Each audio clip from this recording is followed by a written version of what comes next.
porque André Mendonça autorizou que irmãos de Toffoli não compareçam à CPI do crime organizado. A Janaína Camelo vai voltar agora ao vivo para atualizar essas informações. Eu quero entender quando que alguém vai comparecer, Janaína, porque não comparecer tá fácil, né?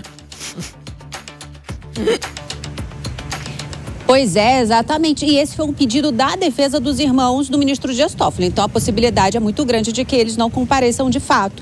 E aí, o ministro André Mendonça, ele alegou o seguinte, Márcia, que como os dois estão sendo tratados lá na CPI, como na CPI do crime organizado no Senado, como investigados, então eles têm o direito, segundo a jurisprudência do STF, têm o direito de não comparecer. Essa presença se torna facultativa. E caso eles queiram comparecer, eles também têm o direito de permanecer calados.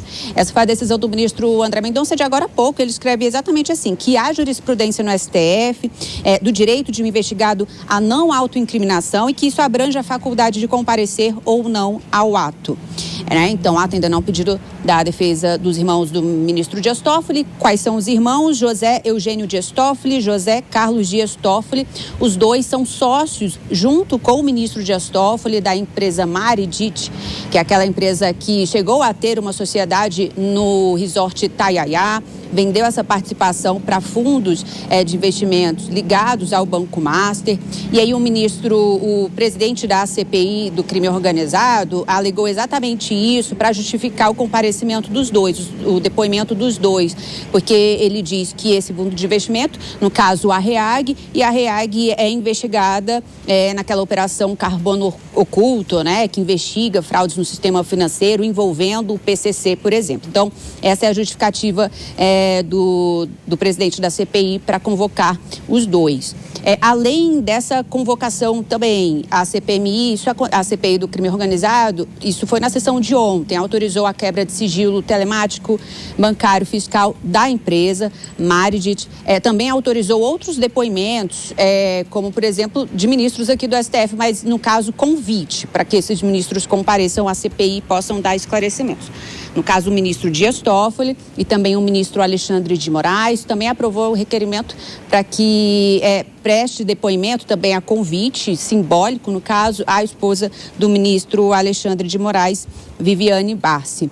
Ontem, durante essa sessão, depois da aprovação desses requerimentos, o senador Alessandro Vieira comemorou e disse que é uma vitória importante da CPI, que está investigando, só lembrando que esses depoimentos, esses requerimentos com relação envolvendo ministros aqui do STF e o Banco Master já foi criticado pelo presidente da Câmara, Hugo Mota, Disse que esse não é o escopo da CPI, então não deveria estar investigando esse caso em si, mas sim as questões envolvendo o crime organizado. Márcia. Jana, o Mendonça também analisou o pedido de quebra de sigilo de Lulinha, que é o filho do presidente Lula, não é isso?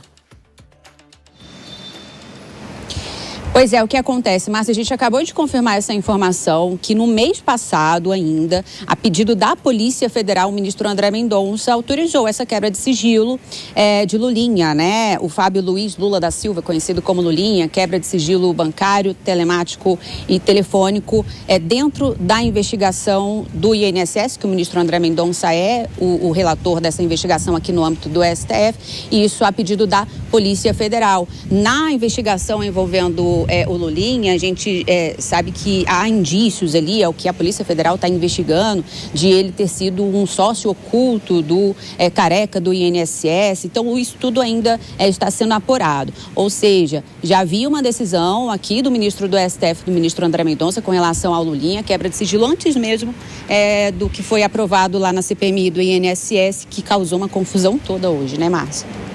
Obrigada, Jana, pelas informações. Vamos chamar os nossos analistas aqui também para verificar essa situação, para a gente conseguir entender melhor como é que você enxerga o posicionamento dos ministros diante desse tema, Capês. Em primeiro lugar, o direito de permanecer calado é um princípio constitucional, ele está arrimado no princípio da ampla defesa.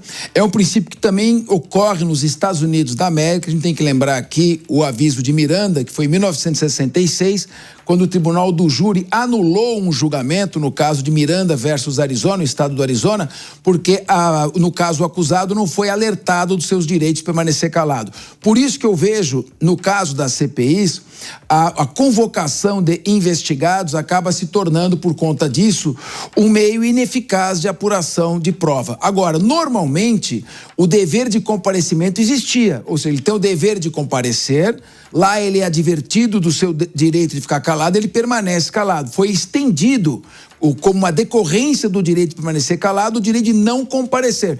Essa é uma ampliação, no caso do princípio constitucional. Quanto à quebra do sigilo, aí sim, eu penso que é fundamental a quebra do sigilo, principalmente aí no caso do filho do presidente Lula, porque existem indícios fortes, depoimentos de que ele recebia valores mensalmente por parte do careca do INSS. Então é preciso esclarecer, é preciso dar publicidade a isso. A gente espera, a CPI está indo bem, eu espero que ela continue obedecendo os princípios constitucionais, não transforme em circo essa apuração, porque as pessoas querem saber realmente o que está acontecendo, porque essa questão de INSS fraudou muitas pessoas que precisam do recurso e muitas vezes tinham os descontos sem sequer saber que esses descontos estavam ocorrendo. Agora, Laura Porto, você vê que sem esses depoimentos a CPI pode não conseguir chegar no ponto que deseja, né? Essa falta de investigados deporem causa uma certa dificuldade para os parlamentares investigarem essas situações? Veja, não necessariamente, porque nesse caso em específico que o André Mendonça garantiu que eles não precisem ir, é na CPI do crime organizado. Nós não estamos falando da CPMI do INSS. Então, são CPIs e CPMIs diferentes. E, de fato, o próprio presidente Hugo Mota, nessa fala, ele também acertou. O objeto dessa CPI do crime organizado não é o Banco Master. Temos uma das questões aqui que pode estar envolvida no caso do carbono oculto, que vincula um dos irmãos. Então, eu entendo que essa decisão do André Mendonça tenha sido acertada. E nós também temos a diferença entre convite e convocação, que, como bem a repórter trouxe, a própria esposa do ministro Alexandre de Moraes foi convidada. Então, ela pode ir se ela quiser. Mas, de fato, hoje o Banco Master não tem uma ligação direta com a CPI do crime organizado, que é o que eles estão tentando correlacionar.